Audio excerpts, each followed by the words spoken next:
کس نے مجھے نقصان پہنچایا، میں نے کیسے بدلہ لینا ہے، اینٹ کا جواب کیسے پتھر سے دینا ہے، میں کسی سے کم ہوں، میری کیا حیثیت نہیں ہے، میری اوقات نہیں، کتنے منصوبے بنتے ہیں، اور یہ بنتے ہیں کس کے، زیادہ تر یہ مسائل ہوتے ہیں، زیادہ تر میں یہ کہتا ہوں متدین لوگوں کے، دین سے وابستہ افراد کے۔ رمضان کا مہینہ اس مشق کے لیے اور اس تربیت کے لیے بڑی بنیادی اہمیت رکھتا ہے کہ ہم اپنی ذمہ داریوں کو سمجھیں، ہم اپنی ذمہ داریوں کو ادا کرنے کی کوشش کریں، ہم ایک بہترین ماحول تشکیل دیں گھر کے اندر۔ ہم میں سے جن کی دکانیں ہیں، اپنے دکان کے اندر ایک اچھا ماحول تشکیل دیں۔ آپ کر سکتے ہیں، فارغ وقت میں بیٹھیں، قرآن کریم کی تلاوت لگائیں، آپ بھی سنیں، آنے والا بھی سنیں۔ اعتکاف ہے روزے کے ساتھ، روزہ ہوگا تو اعتکاف ہوگا، اس کے بغیر اس کا تصور نہیں ہے۔ لیکن یہ تصور ہے کس کا؟ مسنون اعتکاف کا۔ ہم میں سے ہر فرد اعتکاف، نفلی اعتکاف کر سکتا ہے۔ ہم مسجد میں داخل ہوں اور ہم نیت کر لیں کہ میں اعتکاف کی نیت کرتا ہوں، نویت سنت الاعتکاف۔ اہل علم فرماتے ہیں کسی کو عربی نہیں آتی، وہ اپنی زبان میں کہہ دے کہ میں اعتکاف کی نیت کرتا ہوں۔ نفلی اعتکاف میں تو شریک ہوگا نا۔ اس کا فائدہ کیا ہوگا؟ ایک شعوری طور پر ایک بیداری اور استحضار کی حالت پیدا ہوگی کہ میں مسجد میں آیا ہوں تو میں اللہ کی عبادت کے لیے آیا ہوں، یہاں جتنا وقت بھی میں بیٹھوں گا تو یہ میرے لیے کیا ہوگا؟ باعث اجر و ثواب ہوگا۔ رحمن یا رحمن ساعدنی یا رحمن اشرح صدری قرآن املأ قلبی قرآن واسق حیاتی قرآن۔ الحمد للہ وکفا وسلام علی عبادہ الذین اصطفیٰ، اما بعد فاعوذ باللہ من الشیطان الرجیم، بسم اللہ الرحمن الرحیم، انا انزلناہ فی لیلۃ القدر وما ادراک ما لیلۃ القدر، صدق اللہ العلی العظیم وبلغنا رسولہ النبی الکریم ونحن علی ذلک لمن الشاہدین والشاکرین والحمد للہ رب العالمین۔ حضرات گرامی، میرے بزرگوں، نوجوان ساتھیوں، بھائیوں،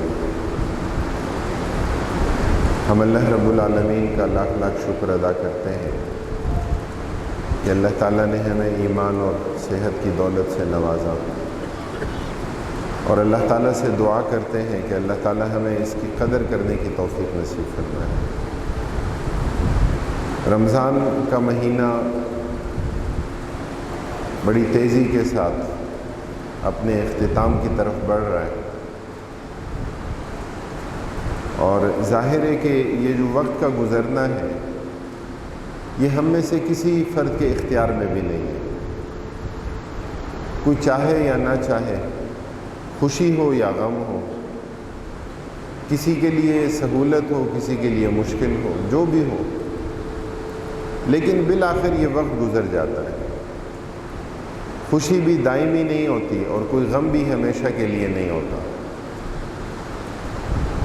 اسی طرح سال کے جتنے بھی موسم ہیں، رمضان کا مہینہ ہے، شعبان کا مہینہ تھا، رجب کا مہینہ تھا، شوال کا مہینہ آئے گا، دیگر ایام اور دیگر مہینے آئیں گے، تو کسی کے لیے بھی دوام، کسی کے لیے بھی ہمیشگی اور کسی کے لیے استقرار نہیں ہے، بلکہ وقت گزر جاتا ہے۔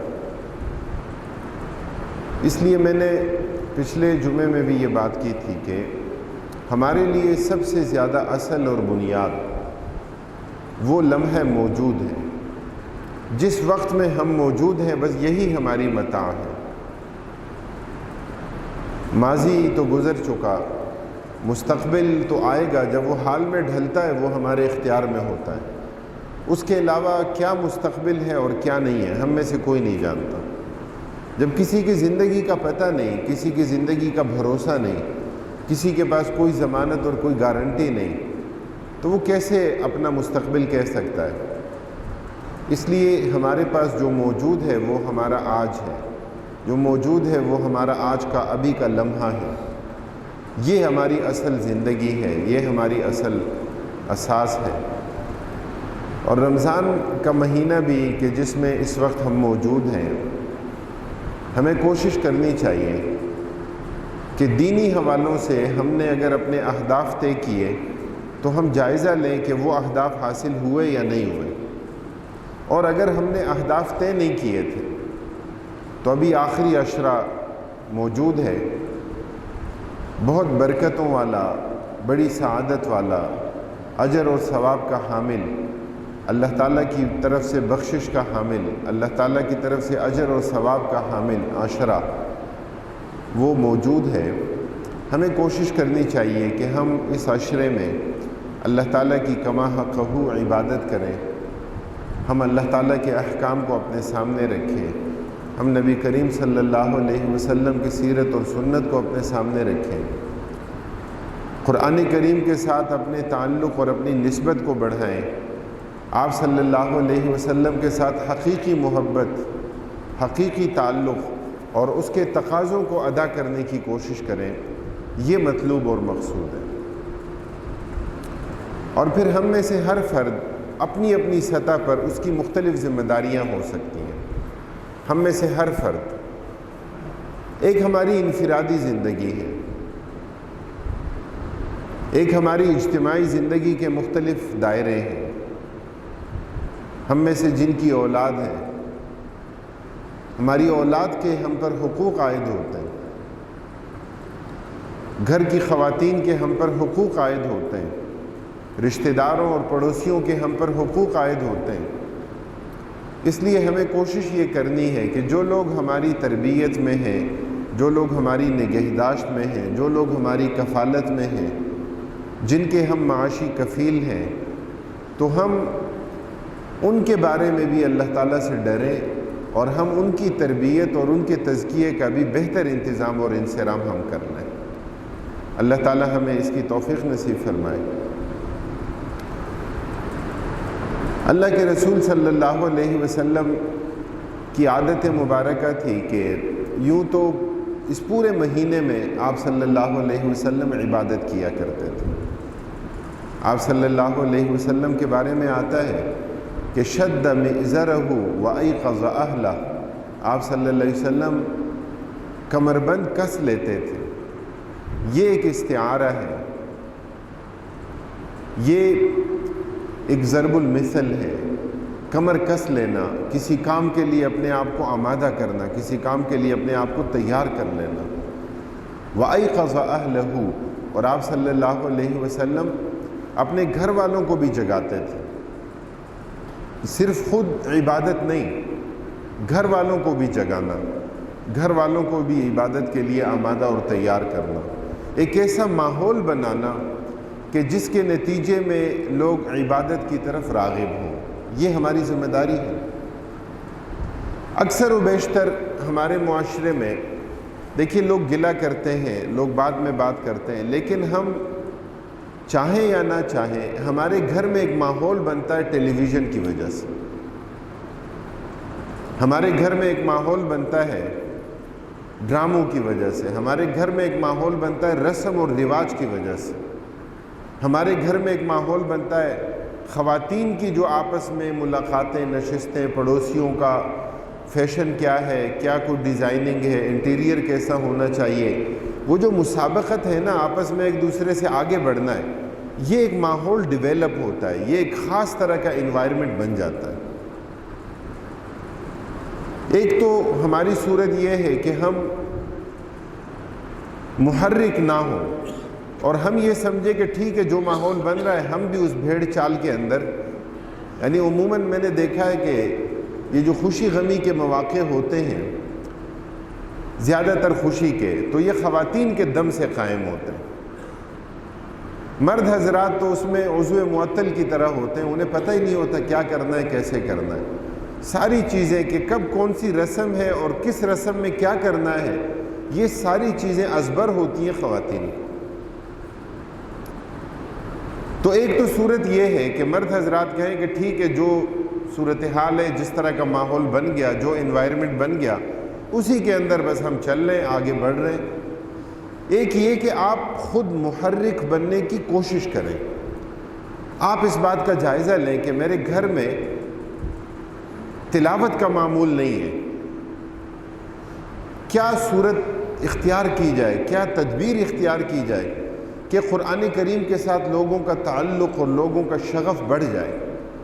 آپ خود جائزہ لیں کہ میرے گھر میں 5 وقت کی نمازوں کا معمول نہیں ہے، تو کیا صورت اختیار کی جائے کہ گھر میں 5 وقت کی نماز کا معمول بن جائے۔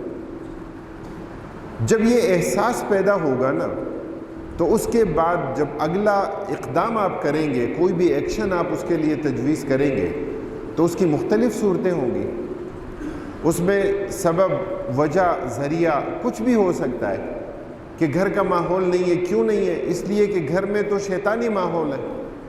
تو سب سے پہلے کہتے ہیں کہ تخلیہ ہونا چاہیے، اس کے بعد تحلیہ ہونا چاہیے۔ تخلی پہلے ہے، تحلی بعد میں ہے۔ اور اس کی آسان مثال کیا ہے کہ اگر کسی پانی کی ٹینکی کے اندر، ہاں کہتے تھے کنویں کے اندر، اب تو کنویں نہیں ہوتے، تو کسی کے اندر کوئی اگر چوہا گر جائے، کوئی اور چیز گر جائے، اس سے جتنا بھی پانی نکالیں گے تو وہ صاف نہیں ہوگا جب تک اس چیز کو پہلے باہر نہیں کریں گے، جو نجاست کا سبب اور ذریعہ ہے۔ سب سے پہلے اس کو نکال باہر کرنا ہے۔ اگر کوئی شخص میلا کچیلا ہو، جی چہرہ بھی صاف نہ ہو اور گرد و غبار ہو، مٹی ہو، میل کچیل کے اثرات ہوں، ایسے فرد کو آپ جتنا بھی قیمتی لباس پہنا دیں تو کیا اچھا لگے گا؟ جی کوئی خاتون ہو اور اس کے بال بکھرے ہوں، منتشر ہوں، صاف نہ ہوں، اس کو جتنے بھی آپ قیمتی زیورات پہنا دیں تو کیا اچھا لگے گا؟ تو کہتے ہیں تخلی پہلے ہے، تحلی بعد میں ہے۔ سب سے پہلی چیز کیا ہے کہ جو غلط ہے، جو باطل ہے، جو نجس ہے، جو ناپاک ہے، جو آلائش ہے، سب سے پہلے اس کو نکال باہر کریں۔ اس کے بعد تزئین و آرائش کا کام تو اس کے بعد کا ہے، اگلے مرحلے کا ہے۔ تو اگر ہمارے گھر میں شیطانی تہذیب داخل ہو گئی ہے، تو ہم اگر اللہ تعالیٰ کی تہذیب، اللہ کے رسول صلی اللہ علیہ وسلم کا اسوہ وہ لانا چاہتے ہیں، تو اس کے لیے ہمیں کیا کرنا ہوگا؟ سب سے پہلے تو صفائی کرنی ہوگی، تخلی ضروری ہے۔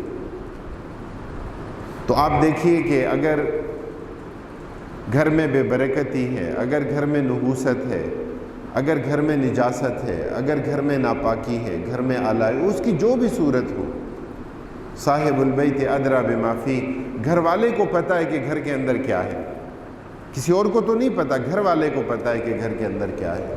تو سب سے پہلا کام، سب سے بنیادی کام، اس کی صفائی اور اس کی طہارت، یہ ضروری ہے۔ اس کے بعد اگلے مرحلے پر کیا ہونا چاہیے؟ اگلے مرحلے پر یہ ہو کہ گھر کے اندر بھی ایسی الگ مختص جگہ موجود ہو کہ جہاں پر بہترین جائے نماز موجود ہو۔ کبھی ایسا ہوتا ہے نا، گھر کا انٹیریئر کہتے صوفے کیسے ہونے چاہیے، پردے کیسے ہونے چاہیے، جی پینٹ کروانا ہے تو کیا ہونا چاہیے، ٹائلیں لگنی ہے تو کیسی ہونی چاہیے، کتنی فکر ہوتی ہے۔ کیوں؟ اس لیے کہ اچھا لگے۔ تو دینی حوالوں سے کبھی سوچیں کہ بہترین جائے نماز میرے گھر میں ہونی چاہیے، بہترین جائے نماز۔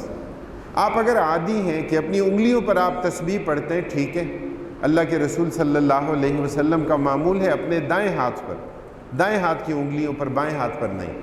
آپ صلی اللہ علیہ وسلم تسبیح پڑھا کرتے تھے۔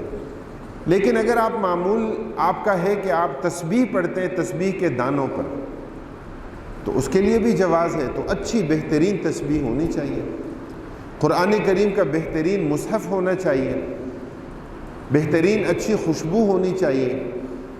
تو جب آپ ایک ماحول بنائیں گے تو اس ماحول کے اندر بیٹھ کر قرآن کریم پڑھنا، تلاوت کرنا آپ کو بھی اچھا لگے گا، اور اس ماحول کا اثر آپ کے پورے گھر کے اوپر طاری ہوگا انشاءاللہ۔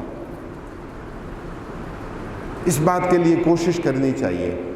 کبھی اپنے گھر کے افراد کو ساتھ لے کر انہیں کہیں کہ چلیے آج ہم باجماعت نماز پڑھتے ہیں، تاکہ بچوں کو پتہ چلے کہ باجماعت نماز گھر کے اندر اگر پڑھی جاتی ہے، اللہ کے رسول صلی اللہ علیہ وسلم پڑھتے تھے تو آپ کا معمول مبارک کیا تھا، کیسے پڑھتے تھے۔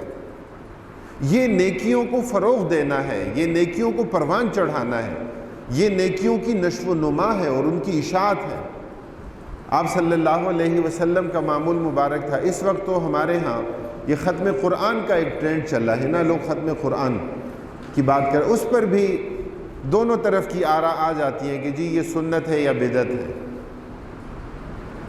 اس بحث میں پڑے بغیر اگر کوئی التزام نہیں کرتا، لازمی نہیں سمجھتا، نہ کرنے والے پر نکیر نہیں کرتا، قرآن کریم پڑھتا ہے، پوری تلاوت کرتا ہے، ختم قرآن کا اہتمام کرتا ہے، باعث اجر و ثواب ہے. لیکن اللہ کے رسول صلی اللہ علیہ وسلم کا اپنا معمول مبارک کیا تھا کہ آپ صلی اللہ علیہ وسلم کو حضرات صحابہ کرام رضوان اللہ علیہ مجمعین دعوت دیتے تھے، آپ ان کے گھروں میں بھی تشریف لے جاتے تھے، آپ نے کھانا بھی تناول فرمایا ہے، آپ خود عیادت کے لیے، تعزیت کے لیے بھی آپ صلی اللہ علیہ وسلم تشریف لے گئے ہیں. آپ نے وہاں بیٹھ کر قرآن کریم کا کچھ حصہ پڑھا ہے، آپ نے کبھی اہل خانہ کے لیے دعا بھی کی ہے، اور کبھی معمول یہ بھی تھا حصول برکت کے لیے، تعلیما للامہ تعلیما للناس، کہ اللہ کے رسول صلی اللہ علیہ وسلم حضرت انس رضی اللہ تعالیٰ عنہ کے گھر تشریف لے گئے. حضرت انس رضی اللہ تعالیٰ عنہ فرماتے ہیں کہ میں تھا اور ایک اور یتیم لڑکا تھا، اور کہتے ہیں کہ ہماری دادی جان تھی. تو آپ صلی اللہ علیہ وسلم نے فرمایا کہ نماز پڑھانی ہے. تو حضرت انس رضی اللہ تعالیٰ عنہ فرماتے ہیں کہ آپ صلی اللہ علیہ وسلم کھڑے ہو گئے، ہم آپ کے پیچھے کھڑے ہو گئے، اور ہم سے پیچھے دادی جان کھڑی ہو گئی. تو آپ صلی اللہ علیہ وسلم نے ہمیں نماز پڑھائی. تو نیکیوں کو پھیلانا، نیکیوں کی ترویج کرنا، اس کی اشاعت کرنا، ایسا ماحول بنانا کہ جس کے اندر کیا ہو، نیکیاں پروان چڑھیں. یہ جو ہمارے بچے ہیں، بچوں میں لرننگ سکل سب سے زیادہ ہوتی ہیں، سب سے زیادہ سیکھنے کی استعداد اور صلاحیت بچوں میں ہوتی ہے. بچے سب سے جلدی جو ہے وہ کیا کرتے ہیں، وہ کاپی کرتے ہیں، پک کرتے ہیں. کوئی بھی بات گھر میں اگر ڈرامے دیکھے جاتے ہیں نا، فلمیں دیکھی جاتی ہیں، تو اس کا سب سے زیادہ اثر بچوں پر ہوتا ہے. وہی ڈائلاگ ان کی زبانوں پر آتے ہیں، وہی روٹین، وہی کردار، اسی کیریکٹر کو اپنے سامنے رکھنا، سب سے زیادہ بچوں پر یہ چیز اثر انداز ہوتا ہے. تو اگر ہم نیکی کا ماحول بنائیں گے تو کیا ہمارے بچوں پر یہ چیزیں اثر انداز نہیں ہوں گی؟ اگر ہم بچوں کو نماز پڑھنا، کبھی بچوں کو زیادہ تعداد میں ہوں، انہیں کہیں کہ آپ کھڑے ہوں، آپ میں سے ایک بچہ آگے بڑھ کر وہ نماز پڑھائے. یہ کیا ہے؟ یہ نیکیوں کا ماحول ہے، یہ قرآن کریم کے ساتھ تعلق ہے، یہ قرآن کریم کے ساتھ نسبت ہے. کیا ہی اچھا ہو کہ آپ گھر کے پاس سے گزریں، وہاں سے گانے کی آواز نہ آئے، وہاں سے تلاوت کی آواز آئے. کیا ہی اچھا ہو کہ بچوں کی زبان پر اللہ اکبر، ماشاءاللہ، الحمدللہ، استغفر اللہ کے الفاظ اور کلمات بچوں کی زبان پر جاری ہوں. اور میں یہ کہتا ہوں کہ جب گھر کے بڑے اور گھر کے مرد اپنی ذمہ داری ادا نہیں کرتے تو کوئی بھی جگہ بغیر کسی نظام کے نہیں رہتی. جب آپ یہ نظام نافذ نہیں کریں گے، خلا ہوگا، تو اس کے نتیجے میں کیا ہوگا؟ شیطانی تہذیب اس گھر کے اندر داخل ہو جائے گی. پھر آپ روکنا بھی چاہیں گے، آپ نہیں روک سکیں گے. عمر کا ایک مرحلہ ہے، ہدایت تو اللہ کی جانب سے ہے، لیکن کبھی اس میں یعنی ہماری کوتاہی بھی شامل ہوتی ہے کہ ہم نے گھر میں ماحول نہیں بنایا ہوتا، ہم نے گھر میں یہ بتایا نہیں ہوتا بچوں کو کہ امانت اور دیانت کا کانسیپٹ کیا ہے، جھوٹ کتنی بڑی لعنت ہے. اس لیے رمضان کا مہینہ اس مشق کے لیے اور اس تربیت کے لیے بڑی بنیادی اہمیت رکھتا ہے کہ ہم اپنی ذمہ داریوں کو سمجھیں، ہم اپنی ذمہ داریوں کو ادا کرنے کی کوشش کریں، ہم ایک بہترین ماحول تشکیل دیں گھر کے اندر. ہم میں سے جن کی دکانیں ہیں، اپنے دکان کے اندر ایک اچھا ماحول تشکیل دیں. آپ کر سکتے ہیں، فارغ وقت میں بیٹھیں، قرآن کریم کی تلاوت لگائیں، آپ بھی سنیں، آنے والا بھی سنیں.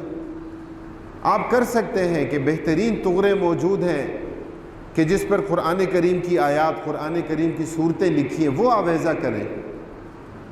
یعنی اس چیز کا احساس دینا، اس چیز کا تأثر دینا کہ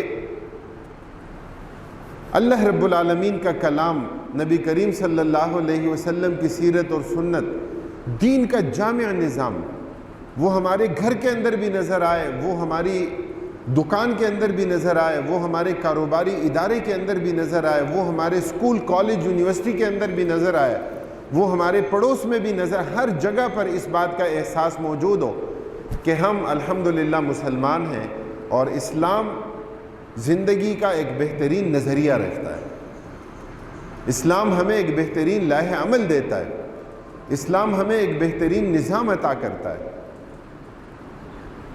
رمضان کی عبادات میں سے اہم ترین عبادت اعتکاف کی عبادت ہے۔ اللہ کے رسول صلی اللہ علیہ وسلم نے اعتکاف کیا، آپ صلی اللہ علیہ وسلم کا مسنون اعتکاف کہ جو آپ کی سنت تھی، نبی اکرم صلی اللہ علیہ وسلم نے جس کا اہتمام فرمایا۔ اعتکاف کا لفظ اپنی کسی چیز کے ساتھ نسبت قائم کرنا، رک جانا، ٹھہر جانا، کسی چیز سے منع ہو جانا، یہ مفاہیم اس لفظ کے اندر جو لغوی مفہوم ہے اس کے اندر یہ کیا ہے، اس کے اندر یہ شامل ہے۔ قرآن کریم میں اللہ رب العالمین نے لفظ اعتکاف عاکفون کا اللہ تعالیٰ نے تذکرہ فرمایا۔ لفظ اعتکاف قرآن کریم میں اپنے مختلف مشتقات کے ساتھ یہ لفظ استعمال ہوا ہے۔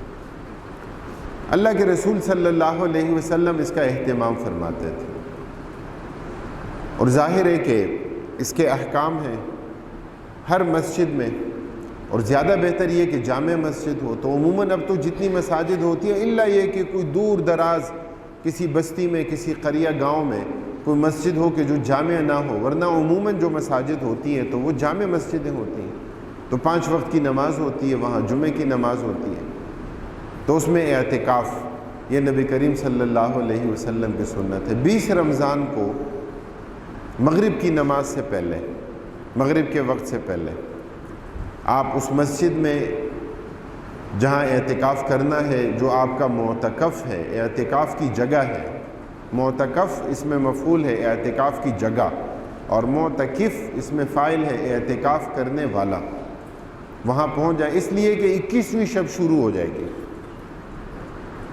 اور پھر جب عید کا چاند نظر آتا ہے تو اس وقت تک اس مسجد کے اندر بیٹھنے کو لازمی طور پر اختیار کرنا، بغیر کسی عذر شرعی کے نہ نکلنا، یہ اعتکاف کی جو سنت ہے، نبی کریم صلی اللہ علیہ وسلم کی جو مشروعیت ہے، تو اس کی بنیادی ہدایات میں سے ہے۔ اللہ کے رسول صلی اللہ علیہ وسلم اس کا اہتمام فرماتے تھے، اور اس کی بڑی فضیلتیں ہیں، اس لیے کہ ایک تو معتکف اعتکاف کرنے والا لیلۃ القدر کی فضیلت کو پا لیتا ہے۔ مسجد میں اس کا رہنا، مسجد میں بیٹھنا، مسجد میں سونا، مسجد میں تلاوت کرنا، سب باعث اجر و ثواب لکھا جاتا ہے، تو وہ لیلۃ القدر کی فضیلت کو پا لیتا ہے، جسے اللہ تعالیٰ نے خیر من 1000 شہر قرار دیا ہے، 1000 مہینوں سے بہتر رات، 1000 مہینوں سے بہتر رات۔ اس لیے جن لوگوں نے اعتکاف کی نیت کی ہے، ہم نے یہاں بھی اہتمام کیا ہے، مسجد کمیٹی میں جناب میاں عبد الماجد صاحب اس کے ذمہ دار ہیں، قاری آصف صاحب کے پاس بھی مختلف درخواستیں آئی ہیں، اور ظاہر ہے کہ اس کی روشنی میں فیصلہ کیا جاتا ہے۔ یہاں اندر حال میں 12 افراد کے بیٹھنے کی گنجائش ہے، اور مزید بھی اگر لوگ بیٹھنا چاہیں تو یہ جو حال ہے اس کے اندر انشاءاللہ اس کا اہتمام ہو سکتا ہے، اور کوشش کی جائے گی کہ اس مسجد میں بھی جو طاق راتیں ہیں ان میں قیام اللیل کا اہتمام ہو، تاکہ عبادت میں شمار ہو، تاکہ باعث اجر و ثواب ہو، اور اس کے لیے اہتمام کیا جائے، ترغیب دی جائے، ایک ماحول بنایا جائے۔ ہم نے یہ طے کیا کہ جی اگر لوگوں کی یہ طلب ہے کہ اس وقت عبادت بھی کریں، ساتھ چائے بھی ہونی چاہیے، تو جی چائے کا بھی اہتمام کر دیں۔ مسجد کی ترغیب، مسجد کی فضیلت، لوگوں کا مسجد میں آنا، مسجد کے ساتھ اپنا تعلق جوڑنا، یہ بڑی بنیادی بات ہے کہ مسجد کے ساتھ آپ کا تعلق جڑ جائے، اپنی اولاد کو بھی مسجد میں لے کر آئیں اور انہیں سمجھائیں۔ بچے غلطی بھی کرتے ہیں، انہیں سمجھائیں، انہیں ترغیب دیں، مسجد میں آ کر اجنبیت محسوس نہ کریں، مسجد میں آ کر وہ یہ نہ سمجھیں کہ یہاں فلاں انکل ہمیں ڈانٹیں گے، یہاں دوسرے کوئی حضرت ہمیں گھوریں گے، نہیں، ایسا ماحول بنائے کہ بچوں کی ترغیب ہو، بچوں کے لیے شفقت کا ماحول ہو، سیکھنے کا مرحلہ ہو۔ کبھی شرارت بھی کرتے ہیں، سمجھایا بھی جائے، ترغیب بھی دی جائے۔ نبی کریم صلی اللہ علیہ وسلم نے ایسے بچوں کو مسجد میں لانے سے منع فرمایا ہے کہ جو اس کی تمیز نہیں کر سکتے، جنہیں پتہ ہی نہیں کہ مسجد کیا ہے اور غیر مسجد کیا ہے۔ تو آپ صلی اللہ علیہ وسلم نے مسجد کے وقار کو برقرار رکھنے کے لیے آپ صلی اللہ علیہ وسلم نے یہ ہدایت دی۔ تو جو تو مسنون اعتکاف کرنا چاہتے ہیں، ظاہر ہے کہ اس کی اپنی شرائط بھی ہے۔ اعتکاف ہے روزے کے ساتھ، روزہ ہوگا تو اعتکاف ہوگا، اس کے بغیر اس کا تصور نہیں ہے۔ لیکن یہ تصور ہے کس کا؟ مسنون اعتکاف کا۔ ہم میں سے ہر فرد اعتکاف، نفلی اعتکاف کر سکتا ہے۔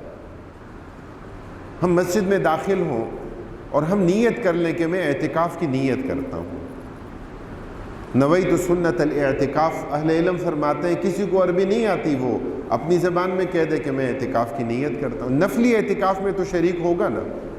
اس کا فائدہ کیا ہوگا؟ ایک شعوری طور پر ایک بیداری اور استحضار کی حالت پیدا ہوگی کہ میں مسجد میں آیا ہوں تو میں اللہ کی عبادت کے لیے آیا ہوں، یہاں جتنا وقت بھی میں بیٹھوں گا تو یہ میرے لیے کیا ہوگا؟ باعث اجر و ثواب ہوگا۔ پھر وہ لایعنی باتوں میں مشغول نہیں ہوگا، پھر وہ موبائل کے ساتھ کھیلنے میں مصروف نہیں ہوگا، بلکہ پھر وہ اللہ کی عبادت کے جذبے سے مسجد میں شریک ہوگا، تلاوت کرے، ذکر کرے، استغفار کرے۔ ہر فرد کی الگ الگ کیفیت ہے اور ہر فرد کا الگ الگ مزاج ہے، سب پر آپ ایک چیز یکساں طور پر لاگو نہیں کر سکتے۔ یہ انسانی مزاج ہے۔ کسی کو استغفار کرنے میں جو لذت محسوس ہوتی ہے اس لیے کہ اپنے گناہ یاد آتے ہیں، میں گناہگار ہوں، خطا کار ہوں، سیاہکار ہوں، میرے گناہ لوگوں کو نہیں پتہ لیکن میں جانتا ہوں۔ انسان کا علم اپنی ذات پر حضوری علم ہے۔ ہم میں سے ہر فرد گناہگار ہے، ہماری گناہوں کا الگ الگ دائرہ ہے، اللہ تعالیٰ نے ہم پہ پردہ ڈال رکھا ہے۔ اگر ہمارے گناہ ہمارے ماتھے پہ لکھے ہوتے تو ہم کسی کو اپنا چہرہ دکھانے کے قابل نہ ہوتے۔ کوئی بزرگی کا دعویٰ نہیں ہے۔ اللہ رب العالمین سب کو معاف فرمائے، اللہ رب العالمین سب کو ایک ایسا بہترین ماحول ترتیب دینے کی توفیق نصیب فرمائے کہ جس میں عبادت ہو، اللہ کی اطاعت ہو۔ تو میں عرض کر رہا تھا کہ نفلی اعتکاف میں تو آپ سب شریک ہو سکتے ہیں، ہم سب اس کا حصہ بن سکتے ہیں۔ مسند احمد میں ایک حدیث میری نظروں سے گزری، بڑی بنیادی حدیث ہے، اگرچہ اس روایت میں کچھ ضعف ہے لیکن چونکہ فضائل میں سے ہے اور فضائل کے باب میں یہ حدیث بیان کی جا سکتی ہے۔ اللہ کے رسول صلی اللہ علیہ وسلم فرماتے ہیں کہ جو شخص مسجد میں آنے کو لازم پکڑتا ہے کہ اس کا زیادہ وقت مسجد میں گزرتا ہے، مسجد میں وہ خوش شادہ اور فرحاں رہتا ہے، اللہ کے رسول صلی اللہ علیہ وسلم فرماتے ہیں کہ اللہ تعالیٰ کے فرشتے اس کے ساتھ مانوس ہو جاتے ہیں۔ بہت بڑی بات، فرمایا کہ فرشتے اس کے ساتھ مانوس ہو جاتے ہیں، اور فرمایا کہ اگر کسی وجہ سے وہ مسجد میں نہ آئے تو وہ فرشتے اس کو اپنے ماحول میں ڈھونڈ لیتے ہیں۔ اگر وہ کسی کام میں، کسی مشکل میں گرفتار ہو، پھنسا ہو تو فرماتے ہیں فرشتے اس کی مدد اور نصرت کرتے ہیں۔ کتنی بڑی بات ہے یہ، اللہ کے رسول صلی اللہ علیہ وسلم نے اس کا تذکرہ فرمایا۔ آپ صلی اللہ علیہ وسلم نے اعتکاف کیا، آپ صلی اللہ علیہ وسلم نے لیلۃ القدر کی فضیلت بیان فرمائی۔ لیلۃ القدر نبی کریم صلی اللہ علیہ وسلم کو بتا دی گئی تھی کہ کون سی رات ہے۔ مختلف روایات ہیں، سب سے زیادہ روایات 27ویں شب کے بارے میں ہے، 25ویں کے بارے میں بھی احادیث مبارکہ میں موجود ہے، 23ویں کے بارے میں بھی روایات موجود ہیں، 21ویں رات کے بارے میں بھی روایات موجود ہیں۔ آپ اندازہ نہیں لگا سکتے کہ اس رات میں آپ کی 1 منٹ کی عبادت آپ کو کتنا زیادہ اجر اور ثواب دے سکتی ہے۔ 1 منٹ کی عبادت، ہاں 1 گھنٹے کی عبادت آپ کو کتنا زیادہ اجر اور ثواب دے سکتی ہے۔ آپ کے پچھلے سارے گناہ معاف ہو سکتے ہیں۔ تو اللہ کے رسول صلی اللہ علیہ وسلم کو یہ رات بتا دی گئی، دکھا دی گئی تھی، لیکن پھر اس کا علم آپ صلی اللہ علیہ وسلم کے ذہن سے جو ہے وہ مٹا دیا گیا، محو کر دیا گیا۔ اور اس کے لیے ظاہری وجہ کیا تھی؟ ظاہری وجہ اور ظاہری سبب اس کے لیے یہ تھا کہ دو صحابہ کرام رضوان اللہ علیہ مجمعین کی آپس میں آوازیں بلند ہو گئیں۔ معاذ اللہ کوئی لڑائی جھگڑے کی صورتحال نہیں تھی، اور وجہ کیا تھی؟ ایک نے قرض دیا، ایک قرض دینے والے تھے، دوسرے مقروض تھے۔ تو قرض دینے والے نے کہا کہ میں نے آپ کو قرض دیا، اتنا عرصہ ہو گیا، آپ اس کی واپسی نہیں کر رہے، آپ واپسی کب کریں گے؟ اور جو مقروض تھے انہوں نے کہا کہ آپ مجھے مزید مہلت دے دیں، میرے حالات اچھے نہیں ہیں، اور کہا کہ میں آپ کو جو قرض آپ کا ہے اس کا آدھا حصہ دے سکتا ہوں، پورا اس وقت میں آپ کو نہیں دے سکتا۔ تو بات چیت کرتے کرتے آوازیں کچھ بلند ہو گئی۔ آپ صلی اللہ علیہ وسلم تشریف لائے۔ آپ صلی اللہ علیہ وسلم نے اپنے ہاتھ کے اشارے سے، آپ صلی اللہ علیہ وسلم نے قرض دینے والے سے آپ نے یہ فرمایا کہ آپ انہیں آدھا قرض دے دو، اور جو مقروض تھے ان سے آپ صلی اللہ علیہ وسلم نے اشارتاً یہ فرمایا کہ آپ آدھا قرض آپ دے سکتے ہیں، آپ انہیں دے دیں۔ لیکن نبی کریم صلی اللہ علیہ وسلم نے اس کے بعد جو فرمایا وہ کیا تھا؟ آپ نے فرمایا کہ یہ جو آوازیں بلند ہوئی، فرمایا اس کی وجہ سے لیلۃ القدر کی تعیین مجھ سے بھلا دی گئی، اس کی وجہ سے لیلۃ القدر کی تعیین کے جو متعین شب ہے وہ علم کیا ہے، وہ مجھ سے بھلا دیا گیا، وہ اٹھا لیا گیا۔ اس میں اللہ کی الگ حکمتیں تھیں۔ کسی بھی گفتگو کے کئی پہلو ہوتے ہیں۔ اب اس کا ایک پہلو یہ ہے کہ ہم جس طرح انتشار اور افتراق کا شکار ہیں، ہم جس طرح لڑائی جھگڑوں کا شکار ہیں، ہم جس طرح نماز بھی پڑھتے ہیں، سلام پھیرتے ہیں، نماز کے دوران منصوبہ بنتا ہے کس کو کیسے نقصان پہنچانا ہے، کس نے میری عزت نہیں کی اب میں نے اس کو کیسے بے عزت کرنا ہے، کس نے مجھے نقصان پہنچایا اب میں نے کیسے بدلہ لینا ہے، اینٹ کا جواب کیسے پتھر سے دینا ہے، میں کسی سے کم ہوں، میری کیا حیثیت نہیں ہے، میری اوقات نہیں، کتنے منصوبے بنتے ہیں، اور یہ بنتے ہیں کس کے؟ زیادہ تر یہ مسائل ہوتے ہیں، زیادہ تر میں یہ کہتا ہوں متدین لوگوں کے، دین سے وابستہ افراد کے۔ اس لیے کہ دین سے وابستہ افراد کو شیطان زنا میں نہیں الجھا سکتا، وہ زنا کے قریب نہیں جائے گا۔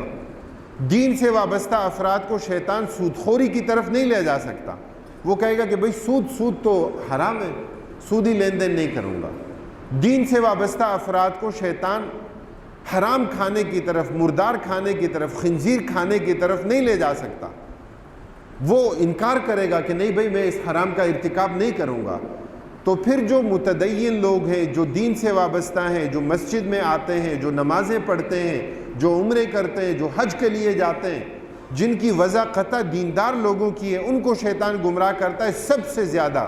اللہ کے رسول صلی اللہ علیہ وسلم فرماتے ہیں کہ التحریش بینکم، تمہارے درمیان اختلافات کو پروان چڑھاتا ہے، بھائی کو بھائی کا دشمن بناتا ہے۔ ایک کی عزت ہوتی ہے تو وہ سمجھتا ہے کہ دوسرا یہ سمجھتا ہے کہ میری عزت چھین کر اس کو دے دی گئی ہے، اس کی عزت کیوں ہو رہی ہے، وہ تو مجھ سے کمتر ہے اور حقیر ہے۔ وہ یہ تصور نہیں رکھتا کہ میرے بھائی کی بھی عزت ہو، میری بھی عزت ہو، کوئی مسئلہ نہیں ہے، چلیے میری زیادہ عزت نہ ہو، میرے بھائی کی عزت ہو۔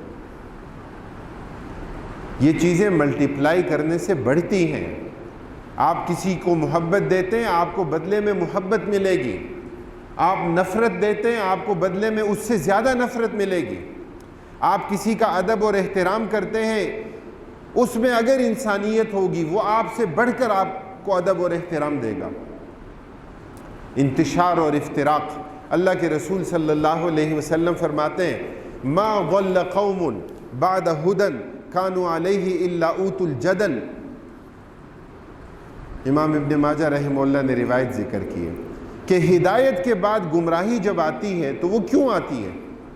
وہ آتی ہے انتشار اور افتراق کے نتیجے میں۔ دیندار لوگ لڑائی جھگڑوں میں مبتلا ہو جاتے ہیں، نیکی کا کام کرتے ہیں اور دل میں کیا ہوتا ہے کہ اس کا کریڈٹ کس کو ملے گا؟ بھئی نیکی کا کام ہے تو نیت تو اللہ کی رضا کی ہوگی نا، کریڈٹ لینا ہے تو کس سے لینا ہے؟ لوگوں سے لینا ہے، اللہ سے لینا ہے کریڈٹ۔ اجر اور ثواب کس سے حاصل کرنا ہے؟ اللہ سے حاصل کرنا ہے۔ اگر نیت میں یہ پیدا ہو جائے، لوگوں کی تکلیف اور لوگوں کی ایذاؤں پر آپ صبر کرنا سیکھ جائیں۔ آپ صلی اللہ علیہ وسلم نے فرمایا کہ دو طرح کے لوگ ہیں۔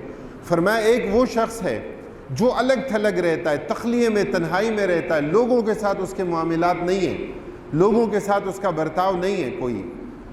فرمایا وہ اللہ کی عبادت کرتا ہے۔ اللہ کے رسول صلی اللہ علیہ وسلم نے فرمایا اس شخص کی عبادت کا اس کو اجر اور ثواب ملے گا۔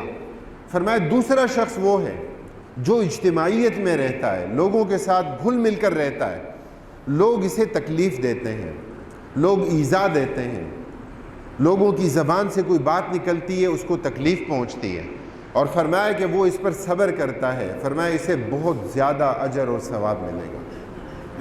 جو لوگوں کے ساتھ رہتا ہے وَيَصْبِرُ عَلَىٰ آذَاهُمْ، اور ان کی اذیت پر صبر سے کام لیتا ہے، اس کو زیادہ اجر اور ثواب ملے گا۔ تو حضرات گرامی، ہمیں کوشش کرنی چاہیے کہ ہم اس آخری عشرے کو اپنی تربیت کا ذریعہ بنا لیں، ہم اس آخری عشرے کو اپنے عقیدے کے درست کرنے کا ذریعہ بنا لیں۔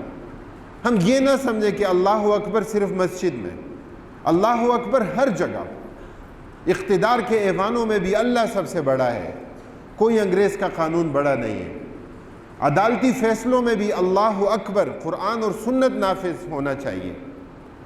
ہم اپنی تربیت کریں، دین کا کامل تصور اپنے دل میں جگہ دیں۔ ہم نے دین کے چھوٹے چھوٹے دائرے بنا رکھے ہیں، ہر شخص کا اپنا الگ تصور دین ہے۔ کسی کا تصور دین کیا ہے کہ بس جی عبادات ہوں، معاملات جو بھی ہوں، اللہ معاف فرمانے والا ہے۔ لوگ گناہ کرتے ہیں پھر کہتے ہیں اللہ بڑا غفور و رحیم ہے، حالانکہ یہ قرآن کریم کا اسلوب نہیں ہے۔ قرآن کا اسلوب یہ کہ گناہ سرزد ہوا تو آپ کیا یاد کریں کہ اللہ تعالیٰ کی طرف سے عذاب علیم، دردناک عذاب ہے، کہ اللہ رب العالمین کی پکڑ ان بطش ربک لشدید، بڑی سخت ہے۔ نیکی کا کام کریں تو آپ یہ اپنے سامنے رکھیں کہ اللہ بڑا غفور الرحیم ہے، مجھ سے کوئی کمی کوتاہی ہو گئی ہوگی، اللہ تعالیٰ معاف فرما دے۔ دین کا کامل تصور بڑی بنیادی اہمیت ہے۔ آپ صلی اللہ علیہ وسلم نے انسانی معاشرے میں زندگی گزاری اور دین کو غالب کر کے دکھایا نبی کریم صلی اللہ علیہ وسلم نے۔